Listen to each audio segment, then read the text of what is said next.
Welcome or welcome back. I'm Cassie and this is A Wicked World. The story I have for you today is about a little girl who was horrifically murdered by her mother one day in September of 2021 for an absolutely insane reason. This is the story of Sutton Moser.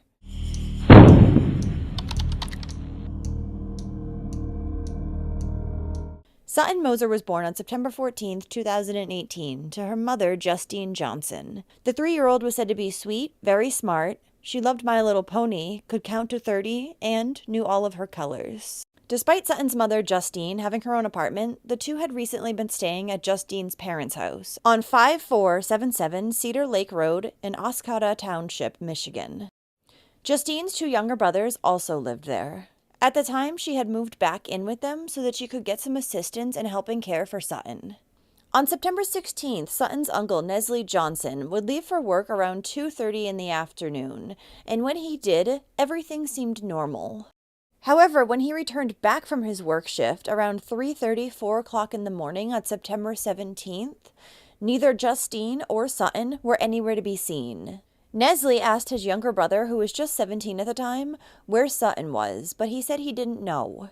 So, the younger brother went to search the house for her. It was then that he discovered a human foot sticking out of a trash bag at the back of the house. The 2 brothers immediately contacted their uncle, and all 3 then contacted 911. Once police officers arrived on the scene, they discovered a blue plastic tote on the porch, along with 2 trash bags.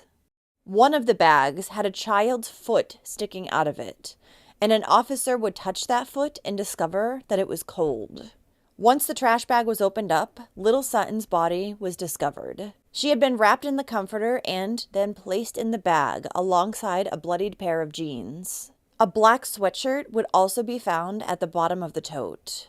3-year-old Sutton had 17 stab wounds in various parts of her neck, chest, and abdomen. There was one particularly large wound exposing the child's small intestine. It was believed that she had been killed inside the home. Authorities would find 3 knives in the bedroom. They additionally found bloodstains on 2 couches in the living room, a hallway closet door, and several items that were found in the bedroom. The spatter patterns showed that Sutton had fought for her life.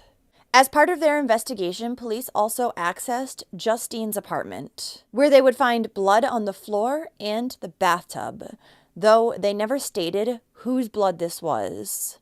13 fingerprints and palm prints would also be recovered from the garbage bag where Sutton's body had been found. All 13 of these belonged to Justine.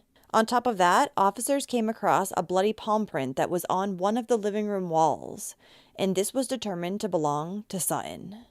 Justine's youngest brother would say that he had woken up around 6 a.m. on the 17th, and when he went into the bathroom to discover his sister, Justine, doing lines of cocaine.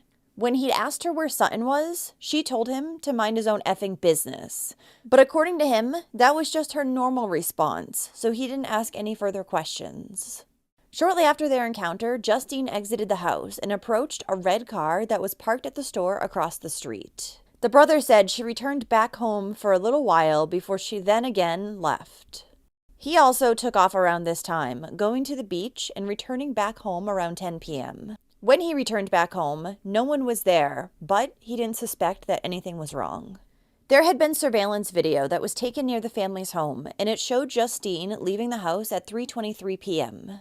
She then crossed the street to a former cleaning business where she sat down and put her head in her hands. Justine was wearing a black sweatshirt and blue jeans as she paced around, and it appeared that this clothing was the clothing that would later be found with Sutton's body. Justine had then returned back home at 3:46 p.m.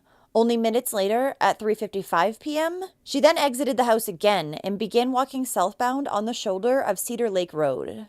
A vehicle would end up approaching Justine, and she would be dropped off at the house at 6:06 p.m. Police would later track down this vehicle, and the driver would say that he had picked up Justine in town. The driver described her demeanor as being confused and said that she was possibly on drugs. About an hour later, Justine again left the home, this time wearing different clothes. And in none of this video footage was Sutton seen with her mother. The thing is, police now did not know where Justine was, and so they launched a search for her. Approximately 4 hours later, at 8:30 a.m., they would find her walking along the railroad tracks in the township. Officers immediately took the mother into custody and asked her several questions about her deceased daughter, though Justine was reportedly unemotional when police approached her. And she responded by saying that she did not want to discuss the topic. She would end up being charged with felony murder and first-degree child abuse. 22-year-old Justine Johnson was then held without bail. A Child Protective Services investigator would end up interviewing Justine on October 1st, and she would confess to him that that morning she had left her mother's house after taking some drugs and passed out in a graveyard. She then said that she had gone to her own apartment where she attempted to kill herself before returning to her mother's house where she killed her daughter. Justine told the investigator that she did not remember the specifics of her daughter's death. However, she did know that for the past 2 weeks, she hadn't been sleeping and had been hallucinating from heroin withdrawals. According to her, that day, she had started getting hallucinations from the TV. The TV which instructed her to take Sutton's life. The mother said, "It was SpongeBob saying these things on the TV." According to her, if she didn't kill Sutton, they would kill her.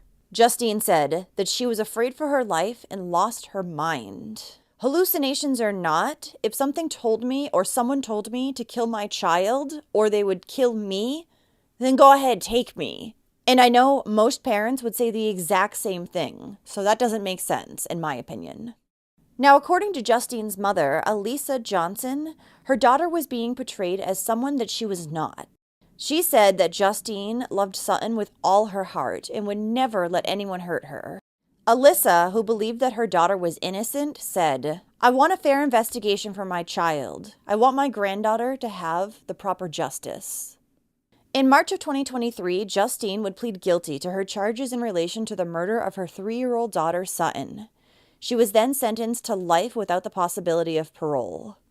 During her sentencing, Justine would say how she wanted justice for her daughter. She would additionally tell the judge that at the age of only 13, she had been diagnosed with borderline personality disorder, bipolar disorder, ADHD, anxiety, and depression. By September of 2021, she had been without prescription medication for over a year, during which time she instead said that she used methamphetamine and heroin, and apparently cocaine. According to Justine, on the day that she had killed Sutton, she had been experiencing hallucinations and was not aware that the little girl was even in her care. She still claimed that she could not remember the details of her death. Justine went on to tell the judge that after learning from police that she had killed her daughter, she had spent the next 4 months enduring hallucinations until the medication that she was given finally stabilized her. Saying that she's full of remorse, the mother also added that she wished she could trade places with Sutton. She then outlined the reasons why she pleaded guilty. She said, "First, I trust that the police department has investigated the event to their best. Second, I lost my child, and as any mother would want justice, I also want justice for Sutton. If it was me who committed this murder, I expect to be punished just as any other person would be. It's what's fair for her. I apologize to my daughter, my family, my mother, and to this court for my crime. Finally, I would like to ask the media to respect my family's privacy," she said. "If you feel like it's necessary to write about my little girl, please do so with the grace and respect that she deserves. I pray that she is in God's hands, that she has forgiven me, and that we will be reunited one day. I love you, Sutton Marie."